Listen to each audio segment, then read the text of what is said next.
નમસ્કાર વિદ્યાર્થી મિત્રો, ધોરણ 9 ગુજરાતી માધ્યમ, વિષય છે સામાજિક વિજ્ઞાન, એકમ 3 ભારત ભૂમિ અને લોકો એટલે કે ભૂગોળ વિભાગ. એમાં પ્રકરણ નંબર 13 ભારતનું સ્થાન, ભૂસ્તરીય રચના અને ભૂપૃષ્ઠ. આના વિશે છે આપણે 13મા પ્રકરણમાં છે જોવાનું છે. આપણે છે ભારતનું સ્થાન જોતા પહેલા છે અક્ષાંશ રેખાંશ કેને કહેવાય અને પૃથ્વીના ગોળામાં છે ઉત્તર ગોળાર્ધ અને દક્ષિણ ગોળાર્ધ કેને કહેવાય એ સમજવું જરૂરી છે. જો અક્ષાંશ રેખાંશ અને ઉત્તર ગોળાર્ધ અને દક્ષિણ ગોળાર્ધની આપણે ખ્યાલ હોય તો જ છે આપણે છે ભારતનું સ્થાન છે સારી રીતે સમજી શકીએ. પહેલા આપણે જોઈએ અક્ષાંશ અને રેખાંશ. તો કોઈ પણ પૃથ્વી ઉપર આવેલ સ્થળ હોય એ સ્થળનું ચોક્કસ સ્થાન છે નક્કી કરવા માટે છે અક્ષાંશ અને રેખાંશની પદ્ધતિનો ઉપયોગ કરવામાં આવે છે. એ ઘણી વખત છે તમે બધે છે પૃથ્વીનો ગોળ તો જે જોયો જ હશે, એમાં છે આડી અને ઊભી લીટીઓ દોરેલી હોય છે, એને છે અક્ષાંશ રેખાંશ કહેવામાં આવે છે. આ પદ્ધતિ પ્રમાણે છે પૃથ્વીના ગોળા પર કાલ્પનિક રેખાઓ દોરવામાં આવે છે, એટલે કે ખરેખર છે પૃથ્વી ઉપર આવી કોઈ રેખાઓ છે નહીં, એટલે કાલ્પનિક રીતે છે દોરવામાં આવે છે. જે ઉત્તરથી દક્ષિણ તરફ જતી જે રેખાઓ છે તેને છે રેખાંશ કહેવામાં આવે છે, જ્યારે પૂર્વથી પશ્ચિમ જતી રેખાઓને છે અક્ષાંશ તરીકે ઓળખવામાં આવે છે. સમજાણું? ઉત્તરથી દક્ષિણ તરફ જતી રેખાઓને છે રેખાંશ અને પૂર્વથી પશ્ચિમ તરફ જતી રેખાઓને અક્ષાંશ તરીકે ઓળખવામાં આવે છે.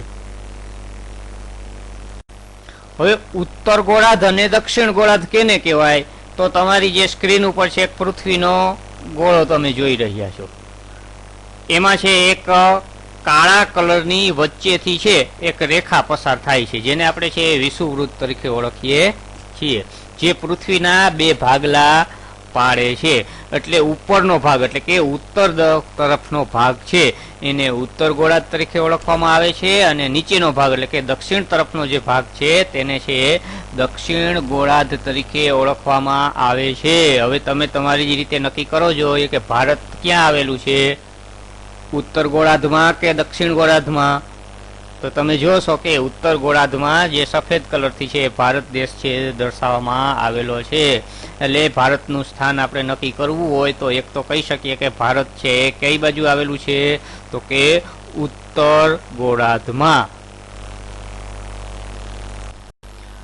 વિશ્વના દેશોમાં ભારતનું છે આગવું અને મહત્વનું સ્થાન છે. ભારત છે એક વિશાળ દેશ છે જનસંખ્યાની દ્રષ્ટિએ, અને જે ક્ષેત્રફળની દ્રષ્ટિએ પણ છે ભારતનું 7મું સ્થાન આવે છે. તો ભારત છે એક મોટો વિશાળ દેશ છે. આ ઉપરાંત છે ભારતીય સંસ્કૃતિ છે એ ખૂબ જ જૂની સંસ્કૃતિ છે. માનવ સભ્યતાની શરૂઆત છે એ ભારતમાંથી થઈ છે એવું માનવામાં આવે છે. તે વસ્તીની રીતે વિશ્વનો લોકશાહી ધરાવતો સૌથી મોટો દેશ છે. જ્યાં દેશમાં લોકશાહી હોય અને ત્યાંની જનસંખ્યા સૌથી વધારે હોય એવો દેશ છે ભારત દેશ છે. આમ તો છે જનસંખ્યાની દ્રષ્ટિએ છે એ સૌથી મોટો દેશ ચીન છે, પરંતુ ચીનમાં છે લોકશાહી નથી. એટલે લોકશાહી ધરાવતો દેશ હોય અને ત્યાં જનસંખ્યા વધારે હોય તેવો સૌથી મોટો દેશ આપણો ભારત છે. ભારતીય સંસ્કૃતિની સમન્વયકારી એ ભાવનાએ કોઈ પણ ધર્મ, જાતિ કે પ્રજાને તરછોડી નથી, પરંતુ દરેકને માટે તેણે દ્વાર ખુલ્લા રાખી તેમને આવકાર્યા છે. આમ સર્વધર્મ, પ્રજા અને જાતિ પ્રત્યે સમભાવ એ ભારતની આગવી લાક્ષણિકતા છે. ભારતે છે બધી જ વિદેશી પ્રજાઓને છે એ સ્વીકારી છે, એની સંસ્કૃતિ સ્વીકારી છે, અને દરેક ધર્મને છે એ સમાન મહત્વ આપેલું છે. તેથી કરી અને ભારતની સંસ્કૃતિને છે એ સમન્વય સંસ્કૃતિ તરીકે ઓળખવામાં આવે છે. એવું પણ છે કહેવામાં આવે છે કે ભારતમાં છે સંસ્કૃતિનો સમન્વય થયો છે. ભારત છે કુદરતી અને માનવ સર્જિત અનેક આપત્તિઓ આવતી રહે છે, છતાં પણ છે ભારતે પોતાની પ્રગતિ અને વિકાસ અવિરતપણે ચાલુ રાખ્યા છે. અત્યારે છે વિશ્વના છે મહત્વના આર્થિક પ્રગતિ સાધતા દેશોમાં છે ભારતની ગણતરી થાય છે. સૈન્ય શક્તિમાં પણ છે ભારતની છે નોંધ લેવાય છે અને આંતરરાષ્ટ્રીય રાજકારણમાં પણ છે હવે ભારત છે એ મહત્વનું બનેલું છે. આ ઉપરાંત ભારતીય સંસ્કૃતિના ઘડતર અને વિકાસમાં ભૌગોલિક પરિસ્થિતિએ પણ છે મહત્વનો ભાગ ભજવેલો છે. શા માટે? તો કે ભારતની 3 બાજુએ છે સમુદ્ર આવેલો છે ને એટલા માટે છે દરિયાઈ માર્ગે વિદેશ વેપાર અને વિદેશ સંપર્ક છે સહેલો હતો અને એના કારણે છે વિદેશી પ્રજાઓ સાથે છે ભારતનો સતત સંપર્ક થતો રહ્યો છે. તો આવી રીતે ભૌગોલિક પરિસ્થિતિએ પણ છે એ ભારતને છે એ ખૂબ જ ફાયદાકારક સ્થાન અપાવેલું છે. ભારતનું સ્થાન જોઈએ તો તમારી જે સ્ક્રીન ઉપર છે દેખાય છે કે પૃથ્વીનો ગોળો છે, એની વચ્ચેથી છે એક લાલ કલરની રેખા છે દોરવામાં આવેલી છે જેને આપણે વિષુવવૃત્ત તરીકે ઓળખીએ છીએ. આ વિષુવવૃત્ત છે પૃથ્વીના 2 ભાગ પાડે છે. ઉપરનો ભાગ એટલે કે ઉત્તર દિશાનો ભાગ છે એને આપણે છે ઉત્તર ગોળાર્ધ તરીકે ઓળખીએ છીએ. નીચેનો ભાગ છે એને આપણે દક્ષિણ ગોળાર્ધ તરીકે ઓળખીએ છીએ. તો હવે આપણે ભારતનો નકશો જોઈએ તો કેમાં આવે છે? તો કે ઉત્તર ગોળાર્ધમાં. એટલે ભારત છે પૃથ્વીના કયા ભાગમાં આવેલું છે? તો કે ઉત્તર ગોળાર્ધમાં. એના પછી આપણે છે રેખાંશ અને અક્ષાંશ વાત કરીએ તો પહેલા આપણે છે રેખાંશની વાત કરીએ તો એમાં છે તમારે ભારતના નકશા ઉપર ગુજરાત આગળ અને અરુણાચલ પ્રદેશ આગળ જો તમારી સ્ક્રીન ઉપર જો તો એમાં છે આપણે બ્લુ કલરની રેખાઓ 2 દોરેલી છે. એટલે ગુજરાત છે અહીંયા છે આપણે શરૂઆત કરીએ તો અહીંયા છે ગુજરાત આગળ જે બ્લુ રેખા છે એ છે પૂર્વ રેખાંશ છે 68.7 અંશ અને અરુણાચલ પ્રદેશ આગળ છે તે છે 97.25 અંશ પૂર્વ રેખાંશ વૃત્ત. હવે જો અક્ષાંશ વૃત્તની વાત કરીએ તો અક્ષાંશ વૃત્ત છે એ કાળી લીટીથી છે દોરવામાં આવેલા છે. શરૂઆત કરીએ તો અહીંયા છે કન્યાકુમારી સાવ નીચે 8.4 ઉત્તર અક્ષાંશ છે અને કાશ્મીરનો વાત કરીએ તો 37.6 અંશ ઉત્તર અક્ષાંશ છે. તો આવી રીતે છે એ 4 અક્ષાંશ રેખાંશ વચ્ચે છે એ ભારત દેશ છે આવેલો છે. ભારતના લંબાઈ અને પહોળાઈની એટલે કે છે ભારતના છે એ વિસ્તારની વાત કરીએ તો ગુજરાતથી અરુણાચલ પ્રદેશ સુધીની છે કુલ લંબાઈ છે ભારતની છે 2933 કિલોમીટર છે જે તમારી સ્ક્રીન ઉપર છે એ લાલ કલરથી છે દર્શાવવામાં આવેલ છે. ગુજરાતથી અરુણાચલ પ્રદેશ સુધીની લંબાઈ છે એ ભારતની છે કેટલી થાય છે? તો કે 2933 કિલોમીટર. જ્યારે છે કાશ્મીરથી કન્યાકુમારી જે તમારી સ્ક્રીન ઉપર જો બ્લુ કલરની લાઈન દર્શાવેલી છે તો કાશ્મીરથી કન્યાકુમારી સુધીની છે કુલ લંબાઈ છે એ 3214 કિલોમીટર થાય છે અને આવી રીતે છે એ ભારતનું કુલ ક્ષેત્રફળ 32.8 લાખ ચોરસ કિલોમીટર છે. ભારતના મધ્યમાંથી છે કર્કવૃત્ત પસાર થાય છે જેના કારણે ભારતના છે 2 ભાગ પડે છે. ઉત્તર સાઈડના છે ઉત્તર ભારત તરીકે ઓળખવામાં આવે છે જેમાં છે હિમાલયની પર્વતમાળાઓ આવેલી છે, ગંગાના છે મેદાનો આવેલા છે અને જે દક્ષિણ બાજુનો ભાગ છે એને છે એ દક્ષિણ ભારત તરીકે ઓળખવામાં આવે છે. તે એકંદરે છે ત્રિકોણ આકાર ધરાવે છે અને જેમ જેમ છે શ્રીલંકા બાજુ છે જતા જાય છે તેમ તેમ આ વિસ્તાર સાંકડો થતો જાય છે. આપણે જોયું કે ભારતનો કુલ વિસ્તાર છે એ 32.8 લાખ ચોરસ કિલોમીટર છે. ક્ષેત્રફળની દ્રષ્ટિએ છે ભારત છે વિશ્વમાં 7મા ક્રમે આવે છે એટલે કે આપણા કરતાં છે મોટા દેશ ક્ષેત્રફળની દ્રષ્ટિએ મોટા 6 દેશો છે અને જે કુલ પૃથ્વીનો ભૂભાગ છે એ ભૂભાગ મનાવવામાં આપણે છે 2.42% જેટલો છે ભાગ આપણે પ્રાપ્ત થયો છે. તો ભારત વિશ્વના ભૂમિભાગ ક્ષેત્રના કેવલ માત્ર છે 2.42% ભાગ ધરાવે છે. વિશ્વના જે ભારતથી મોટા દેશો ક્યાં છે તો પહેલા ક્રમે આવે છે રશિયા, એના પછી કેનેડા, એના પછી યુએસ એટલે કે અમેરિકા, ચોથા ક્રમે ચીન, 5મા ક્રમે બ્રાઝિલ, 6ઠા ક્રમે ઓસ્ટ્રેલિયા અને 7મા ક્રમે છે એ ભારતનું સ્થાન આવે છે. ભારતનો ભૂમિભાગ એશિયા ખંડની દક્ષિણ તરફ આવેલો છે. તમે જોયું છો કે તમારી સ્ક્રીન ઉપર એક પૃથ્વીનો ગોળો છે એમાં જે લીલા કલરથી દર્શાવેલ છે એ બધો એશિયા ખંડનો વિસ્તાર છે, અને એમાં છે ભારત છે એ સફેદ કલરથી દર્શાવેલ છે. તો એશિયા ખંડમાં છે એ ભારત છે કઈ બાજુ આવેલ છે તો કે દક્ષિણ દિશામાં છે આવેલ છે. એટલે એશિયા ખંડના દક્ષિણ ભાગમાં છે એ ભારત આવેલું છે. હવે ભારતની વાત કરીએ તો ઉત્તરમાં છે એ ઊંચી પર્વતમાળાઓ, જેને હિમાલયની પર્વતમાળાઓ છે તરીકે ઓળખવામાં આવે છે, જે ઉત્તર ભારતમાં આવેલ છે, જેથી કરી અને છે એ તિબેટ તથા ચીનમાં આવર જવા માટેનો રસ્તો છે એ માત્ર ને માત્ર ઊંચાઈઓ પહાડી વિસ્તારોમાંથી છે થઈ શકે છે. આ ઉપરાંત છે ભારતમાં છે એક બાજુ છે એ અરબ સાગર આવેલો છે, બીજી બાજુ છે બંગાળની ખાડી અને હિન્દ મહાસાગર આવેલ છે. તો આવી રીતે છે 3 બાજુ છે એ સમુદ્ર આવેલ છે, અને ઉત્તર તરફ છે હિમાલયની પર્વતમાળા આવેલી છે. એ ભારતને છે લાંબો દરિયા કિનારો મળેલો છે, જેથી કરીને છે એ સમુદ્રનો જળમાર્ગ તરીકે ઉપયોગ થાય છે.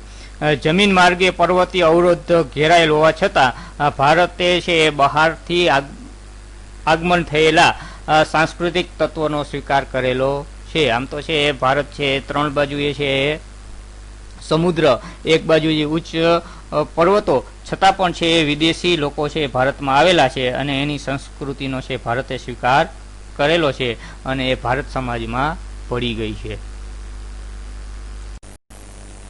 ભારત છે એ પૂર્વ ગોળાર્ધમાં મોકાનું સ્થાન ધરાવે છે, સાથે સાથે વ્યૂહાત્મક મહત્વ પણ ધરાવે છે.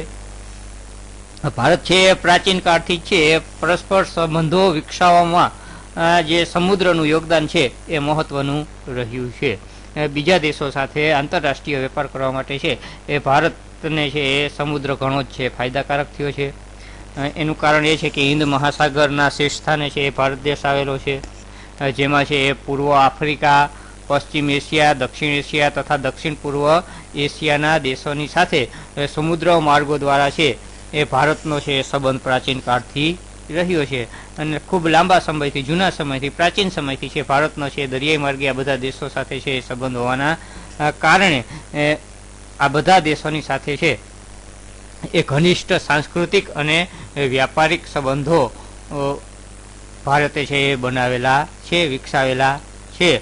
હિન્દ મહાસાગરમાં કોઈ પણ દેશની તટીય સીમા છે એ ભારત જેવી નથી. જે હિન્દ મહાસાગર છે તેના દરિયા કિનારા જે ભારતની જેવો છે એવો એકય દેશને પ્રાપ્ત થયો નથી. ભારતના આ મહત્વના સ્થાનના કારણે એક મહાસાગરનું નામ એટલે કે હિન્દ મહાસાગર એ ભારત પરથી, જે હિન્દ ઉપરથી હિન્દ મહાસાગર રાખવામાં આવેલું છે. તમે તમારી સ્ક્રીન ઉપર છે જોઈ શકો છો કે જે લીલા કલરથી છે એ દોરવામાં આવેલી રેખાઓ છે એ બધી છે એ આંતરરાષ્ટ્રીય સમુદ્ર માર્ગ છે દર્શાવે છે, અને મોટા ભાગના છે આંતરરાષ્ટ્રીય સમુદ્ર માર્ગ છે એ ભારતની આજુબાજુથી પસાર થાય છે. આંતરરાષ્ટ્રીય જળમાર્ગો પર ભારતનું સ્થાન મહત્વનું છે, અને એનું બીજું એક કારણ છે કે ઈસવીસન 1869માં છે એ સુઝેન નહેર શરૂ થવાથી ભારત અને યુરોપ વચ્ચેનું અંતર છે લગભગ 7000 કિલોમીટર જેટલું ઘટી ગયું. પૂર્વ તથા દક્ષિણ પૂર્વ એશિયા અને ઓસ્ટ્રેલિયાથી આફ્રિકા તથા યુરોપને સાંકળતા જળમાર્ગો હિન્દ મહાસાગરમાંથી થઈ અને જવા લઈ ગયા. દક્ષિણ આફ્રિકાને થઈને આવતો જળમાર્ગ તથા સુઝેન જળમાર્ગ ભારત પાસેથી પસાર થાય છે. એ જ માર્ગ દ્વારા ઇન્ડોનેશિયાની મલકા સમુદ્રની થઈ પેસિફિક મહાસાગર પસાર કરી કેનેડા, યુએસ પણ પહોંચી શકાય છે. તો એક મહત્વનું સ્થાન એ પણ રહ્યું ભારતનું કે સુઝેન નહેર થઈ ત્યારબાદ પણ ઘણા બધા આંતરરાષ્ટ્રીય જળમાર્ગો ભારત પાસેથી પસાર થવા લાગ્યા. હવે જોઈએ કે સુઝેન નહેર છે એ શું છે, તો કે સુઝેન નહેર એ ઇજિપ્તમાંથી પસાર થતી એક માનવ નિર્મિત નહેર છે. એટલે કે છે એક ત્યાં છે લોકો દ્વારા છે એ જમીન ખોદાણ કરી અને ત્યાં છે એક નહેર, પાણીની નહેર કાઢવામાં આવેલી છે, જેથી કરીને સમુદ્ર જહાજો છે એ સરળતાથી ત્યાંથી પસાર થઈ જાય છે. એ ક્યાં છે તો કે રાતા સમુદ્ર અને ભૂમધ્ય સમુદ્રને જોડતી આ નહેર છે. એ નવેમ્બર 1869માં છે ખુલ્લી મૂકવામાં આવેલી હતી. અને એનો મુખ્ય ધ્યેય શું છે તો કે યુરોપ અને એશિયા વચ્ચે છે એ પેલા છે આફ્રિકાને ચક્કર લગાવીને જવું પડતું હતું, પરંતુ હવે ચક્કર લગાવ્યા વગર છે એ તમે છે એશિયાથી યુરોપમાં પહોંચી શકો છો. તમારી જે સ્ક્રીન ઉપર છે એ દેખાય છે જે સુઝેન નહેર દર્શાવે છે કે કેવી રીતે છે જમીનનું ખોદાણ કરી અને બે સમુદ્રને જોડી દેવામાં આવ્યા, અને જેથી કરીને છે એ 7000 જેટલો છે એ દરિયાઈ માર્ગનો ઘટાડો આવ્યો. પેલા છે તમે જોઈ શકો છો કે ભારતથી છે યુરોપ જવું હોય તો આફ્રિકા ખંડને આખો છે એ ફરી અને જવું પડતું હતું, પરંતુ હવે સુઝેન નહેર છે એ શરૂ થઈ ગઈ, જેથી કરી અને છે એ ભારત અને યુરોપ વચ્ચે છે આશરે 7000 કિલોમીટર જેટલું અંતર છે એ ઘટી ગયું. ભારતના રાજ્યો વિશે જોઈએ તો દક્ષિણ એશિયામાં ભારત છે એક મહત્વપૂર્ણ સ્થાન ધરાવે છે.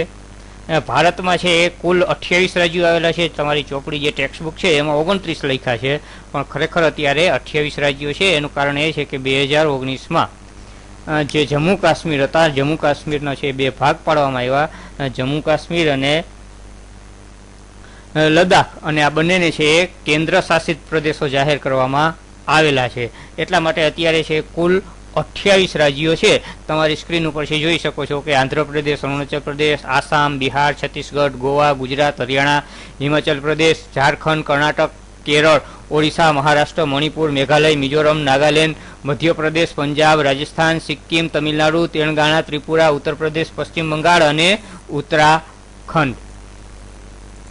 28 રાજ્યો ઉપરાંત છે 8 વિસ્તારો એવા છે કે જેને સંઘ શાસિત પ્રદેશ તરીકે ઓળખવામાં આવે છે, જેને આપણે કેન્દ્ર શાસિત પ્રદેશ તરીકે પણ ઓળખીએ છીએ, કે જ્યાં છે સીધું છે કેન્દ્ર સરકારની સત્તા હોય છે, કોઈ અલગથી રાજ્ય સરકાર હોતી નથી. એની વાત કરીએ તો રાષ્ટ્રીય રાજધાની આપણી જે દિલ્હી છે તે અંદમાન અને નિકોબાર દ્વીપ સમૂહ, ચંદીગઢ, આ ઉપરાંત છે દમણ, દીવ, દાદરા નગર હવેલી, જમ્મુ અને કાશ્મીર, લદ્દાખ, લક્ષદ્વીપ અને પોંડિચેરી, આવા છે 8 કેન્દ્ર શાસિત પ્રદેશો ભારતમાં આવેલા છે.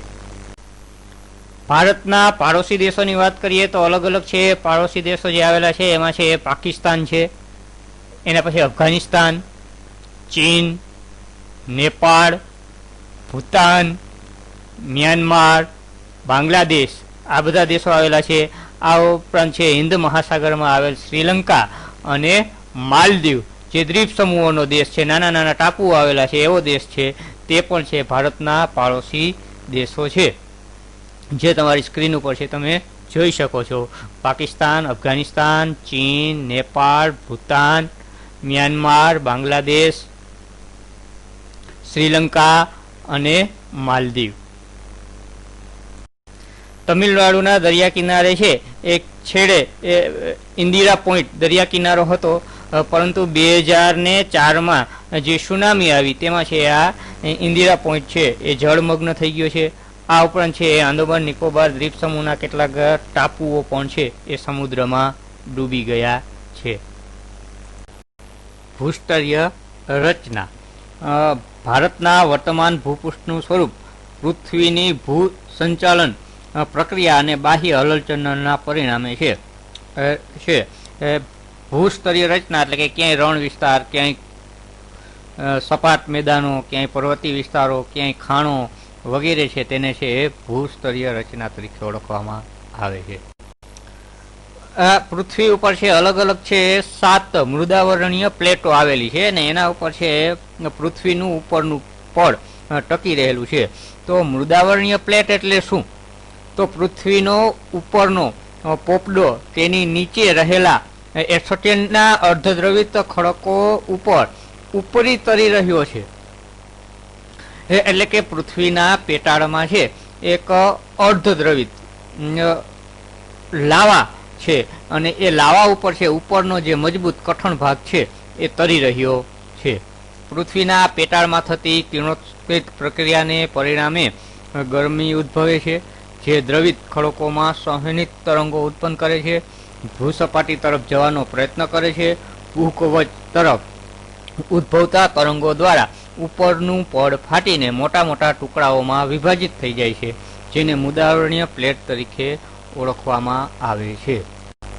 અર્થાત પૃથ્વીના અંદર અર્ધદ્રવિત જે લાવા છે એ લાવા સૂર્યપ્રકાશની ગરમીના કારણે છે એ ગરમ થાય છે. એના કારણે છે એ વરાળ ઉદ્ભવે છે અને વરાળને છે એ ઉપર જવાનો પ્રયત્ન કરે છે અને એ વરાળ જ્યારે બહાર નીકળે છે ત્યારે જે પૃથ્વીના ઉપરના જે પડ છે, મજબૂત કઠણ પડ, એને છે એ મોટા મોટા ટુકડાઓમાં વિભાજિત કરે છે, મોટા મોટા ભાગોમાં વિભાજિત કરે છે, જેમને મુદાવરણીય પ્લેટ તરીકે ઓળખવામાં આવે છે.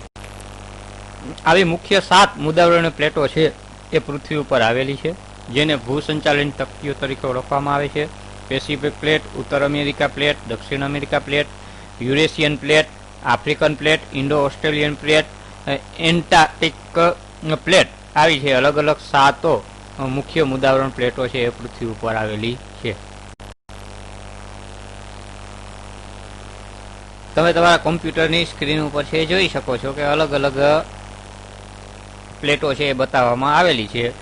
પણ જો સ્પષ્ટ રીતે જોયું હોય તો તમારી જે ટેક્સ્ટ બુક છે, ટેક્સ્ટ બુકમાં પેજ નંબર 103 પેજ નંબર ઉપર છે આ પ્લેટો આપેલી છે, જેનો અભ્યાસ છે સચિત્ર તમે ત્યાંથી કરી શકો છો. અપસારી પ્લેટ. અપસારી પ્લેટ એટલે શું? તો કે આપણી જે મુદાવરણીય પ્લેટો છે અલગ અલગ 7 પ્લેટો, એ કેટલીક જગ્યાએ આ 2 પ્લેટો હોય એ એકબીજાથી દૂર થઈ રહી છે, એકબીજાથી વિરુદ્ધ દિશામાં છે એ જઈ રહી છે, જેને અપસારી પ્લેટ કહેવામાં આવે છે.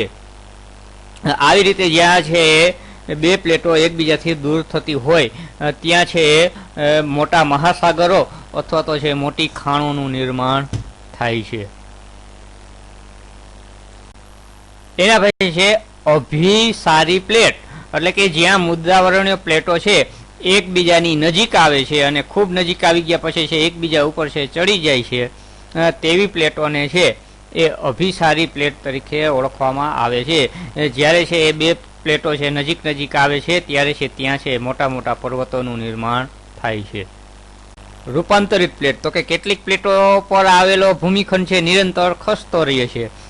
આ પ્રકારની પ્લેટોને રૂપાંતરિત પ્લેટ તરીકે ઓળખવામાં આવે છે કે જે 2 પ્લેટો છે એકબીજાની નજીક છે અને બને છે એકબીજાની વિરુદ્ધ દિશામાં છે એ ખસતી રહે છે, તેવી પ્લેટોને રૂપાંતરિત પ્લેટ તરીકે ઓળખવામાં આવે છે. ભારત કરોડો વર્ષ પહેલા ગોંડવાલા લેન્ડ નામના પ્રાચીન વિશાળ ભૂમિખંડનો ભાગ હતો. આ વિશાળ ભૂમિખંડમાં આજના દક્ષિણ અમેરિકા, આફ્રિકા, ઓસ્ટ્રેલિયા તથા એન્ટાર્કટિકાનો સમાવેશ થતો હતો. કાળક્રમે ગોંડવાલા લેન્ડથી અલગ થઈને ઇન્ડો ઓસ્ટ્રેલિયન પ્લેટ ધીમે ધીમે ઉત્તર તરફ સરકવા લાગી અને ઉત્તર ગોળાર્ધની ઘણી મોટી યુરેનિયસ પ્લેટ સાથે લગભગ 5 કરોડ વર્ષ પહેલા ટકરાઈ હોવાનું મનાય છે. ઇન્ડો ઓસ્ટ્રેલિયન પ્લેટ અને યુરેશિયન પ્લેટ ટકરાવ થકી તેથી સમુદ્રમાંથી હિમાલય પર્વતનું નિર્માણ થયું. તો આવી રીતે છે પ્રાચીન સમયમાં ઘણા વર્ષો પહેલા દક્ષિણ અમેરિકા, ઓસ્ટ્રેલિયા, આફ્રિકા, એન્ટાર્કટિકા આ બધા છે એક જ ભૂમિ ભાગમાં સમાવેશ થતો હતો, પરંતુ એવું માનવામાં આવે છે કે ઓસ્ટ્રેલિયન પ્લેટ અને યુરેશિયન પ્લેટ છે સામસામે છે અથડાણી અને એના કારણે છે એ લગભગ 5 કરોડ વર્ષ પહેલા છે એ ત્યાં હિમાલય પર્વતનું છે નિર્માણ થયું છે. હિમાલય પર્વત શ્રેણીની દક્ષિણે એક છે એ વિશાળ ખીણ બની, જે સમય જતા છે એ ઉત્તર અને દક્ષિણમાંથી જે વહેતી નદીઓ હતો એ નદીઓની સાથે છે પૂરમાં જે કાપ ઠલવાતો અને આ રીતે છે હિમાલય અને દ્વિકલ્પી ઉચ્ચ પ્રદેશની વચ્ચે અત્યારે જે ગંગાનો મેદાન પ્રદેશ છે એ આ મેદાન પ્રદેશ બન્યો. દ્વિકલ્પીય ઉચ્ચ પ્રદેશ ઉત્તર પશ્ચિમ ભાગમાં એક વિસ્તૃત જ્વાળામુખી છે ફાટેલો, જેનાથી છે ઉચ્ચ પ્રદેશનો પશ્ચિમનો ભાગ છે એ તૂટી પડેલો અને પરિણામે છે ત્યાં છે અરબ સાગરનું નિર્માણ થયું. ભૂમિનિજનને કારણે છે પશ્ચિમ ઘાટ વધારે છે સુસ્પષ્ટ થયો છે. આમ જોઈએ તો ભારતીય ભૂમિખંડમાં અનેક વિવિધતા જોવા મળે છે. ઉત્તરમાં છે ઊંચી વિસ્તૃત પર્વતમાળાઓ આવેલી છે, તેમાં ઉચ્ચ પ્રદેશો, શિખરો, ઘાટ આવેલા છે. ઉત્તરના મેદાનમાં ગંગા, યમુના, બ્રહ્મપુત્રા જેવી નદીઓ વહે છે. તેના કાપથી છે આ મેદાનો રચાયા છે. દક્ષિણનો દ્વિકલ્પીય પ્રદેશ પ્રાચીનતમ છે, ખૂબ જૂનો છે. દક્ષિણ ભારતમાં ઉચ્ચ પ્રદેશની બે ધાર સ્વરૂપ પૂર્વ પશ્ચિમ છેડા ઉપર તટીય મેદાનો આવેલા છે. આમ ભારતનું છે એ વૈવિધ્યસભર ભૂપૃષ્ઠ ધરાવતો દેશ છે.